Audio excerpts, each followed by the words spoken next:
Qu'est-ce que c'est? Qui est-ce? Bonjour à tous et bienvenue sur ma chaîne YouTube.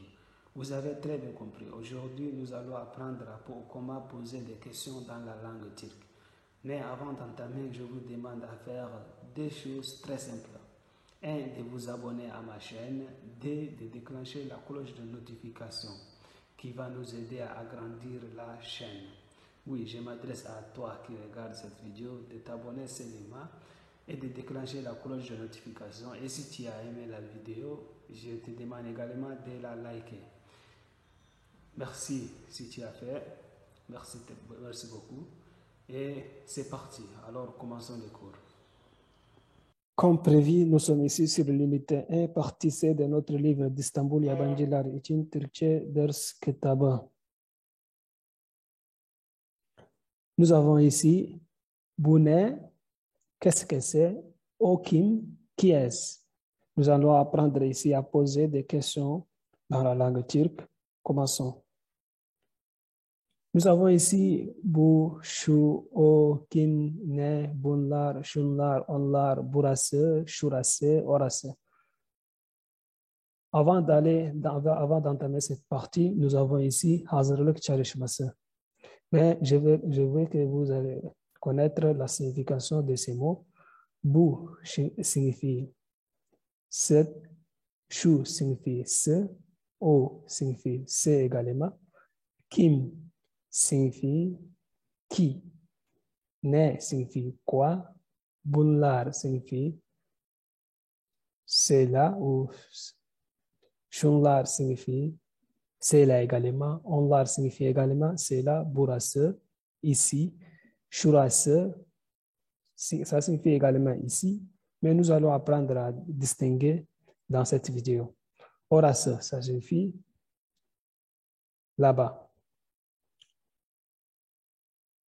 Nous avons ici hazırlık çalışması, le travail préparatoire, c'est-à-dire des exercices à faire. Resimlere bakalım, kelimeleri numaralarla eşleştirelim. Regardons les images, puis associons les mots avec ces numéros. Nous avons ici des numéros et les mots, nous allons les associer. Nous avons ici, numéro 1, un crayon. La crayon signifie dans la langue turque, kalem. Crayon signifie kalem. En deuxième, nous avons une traceuse. La traceuse signifie dans la langue turque, cetvel. Cetvel. Nous avons une globe terrestre, c'est le troisième numéro, qui signifie harita. Harita. En quatrième, nous avons un tableau. Le tableau signifie tahta dans la langue turque.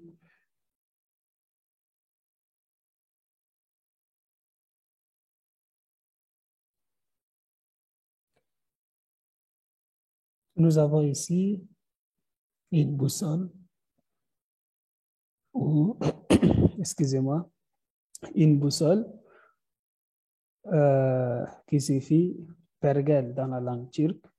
Nous avons ici une calculatrice. Calculatrice, ça signifie hesap makinesi. Hesap makinesi. Nous avons ici une verre de thé ou du café en ce thème qui signifie finjan.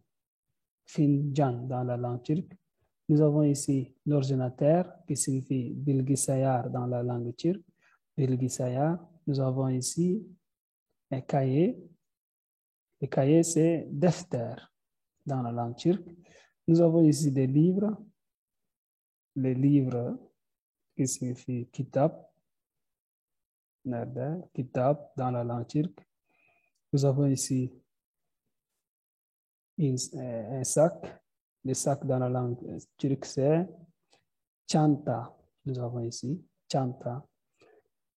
Nous avons une montre qui signifie saat. Saat.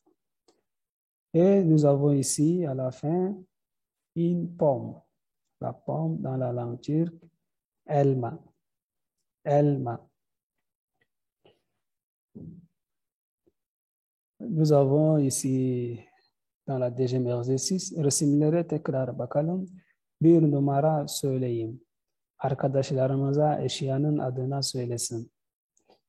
Ça signifie encore regardons les images et disons un numéro, puis laissons notre ami à dire le nom de l'article ou de l'image.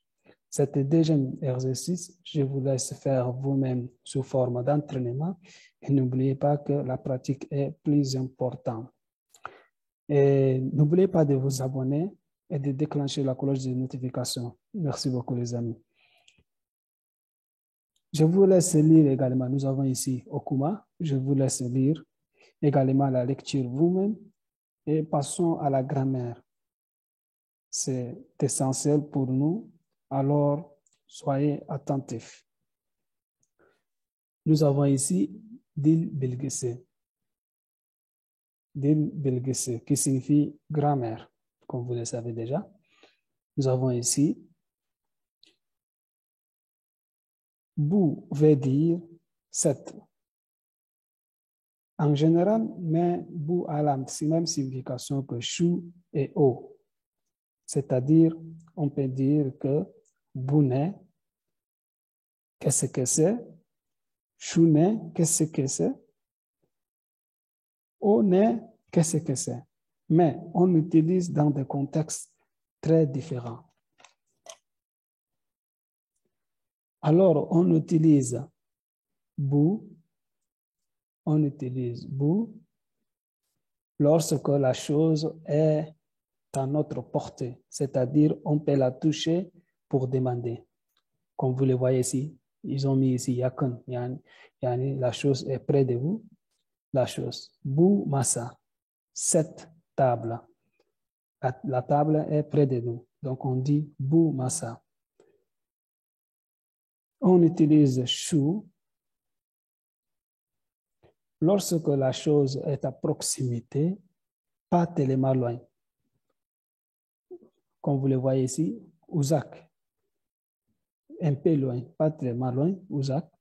Donc on peut dire shu masa, cette table. On la droite, on peut la voir, mais pas tellement loin. Mais on utilise o lorsque la chose est plus loin à une vraie distance, c'est-à-dire chok uzak, tellement loin. Oh masa, on dit oh masa. Je pense que vous avez bien compris.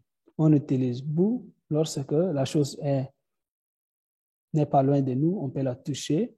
On utilise shu lorsque la chose est un peu loin et on utilise o lorsque la chose est plus loin. Et nous avons ici Indolap, Bu Nedir. Qu'est-ce que c'est? Il a posé une question. Bu Dolap.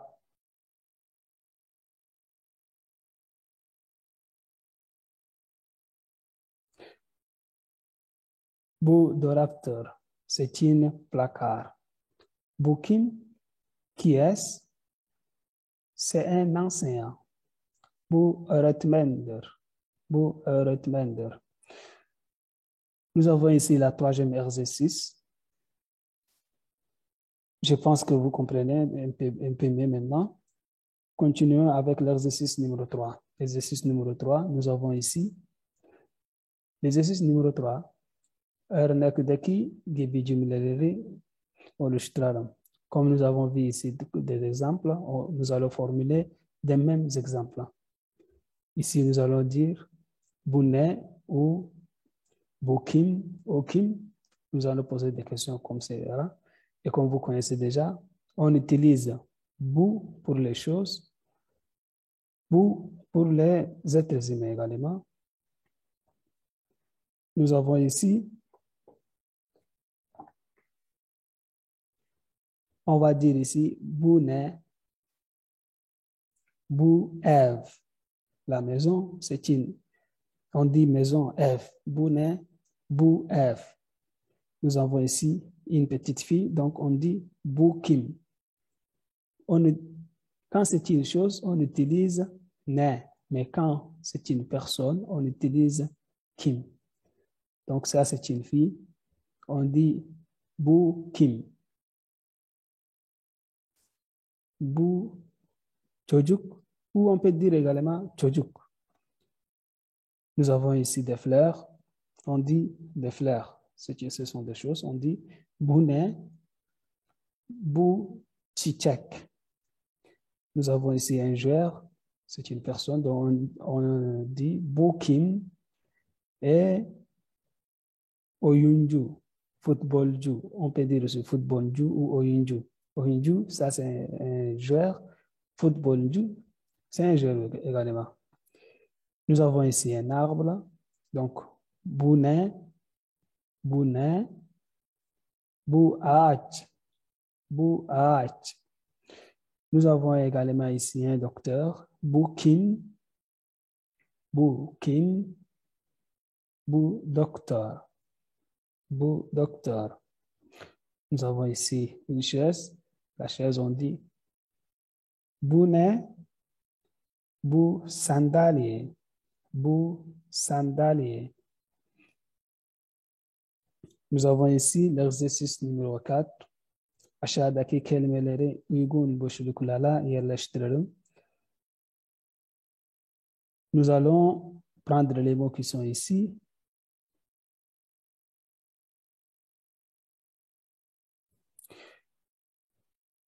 Comme je disais, aşağıdaki kelimeleri uygun boşluklara yerleştirelim. Mettez les mots suivants dans les espaces appropriés. Nous avons ici des mots donc, qui appartiennent aux hommes et des mots qui sont des choses. Donc, nous allons les mettre dans les places appropriées. Kim, on utilise Kim pour les personnes, Ne pour les choses. Donc, nous avons ici police. Police, on sait que ça appartient à Kim. Nous avons ici Pengjere. Pengjere, ce sont des fenêtres. Les fenêtres, donc c'est une chose, ça appartient à Ne. Nous avons Eretmen, c'est l'enseignant, ça appartient à Kim. Nous avons autobus, c'est l'autobus, ça appartient à Ne. Nous avons ici couche, ça c'est l'oiseau, ça appartient également à Ne. Nous avons ici Kepek, c'est le chien, ça appartient également à Ne. Nous avons avocate, c'est l'avocat, ça appartient à Kim. Nous avons ici garçon, c'est les garçons, c'est la même chose en français, donc ça appartient à Kim. Nous avons ici postadier, les postières, ça appartient aussi à Kim. Nous avons ici capot, la porte, ça appartient à Ne, Bounet, Boucapo. Nous avons ici téléphone, ça appartient à Ne. Nous avons ici chai, ça appartient également à Ne. Et les autres, je vous laisse faire vous-même pour que vous vous entraînez un peu. Merci beaucoup. J'espère que cette vidéo t'a été utile. Et si c'est le cas, n'hésitez pas à nous le faire savoir dans les commentaires. Et dans la vidéo suivante, nous allons parler des pluriels. Et merci également à ceux qui sont abonnés et likez la vidéo. Je vous dis à plus. On se reverra dans la prochaine vidéo. Merci beaucoup. Merci.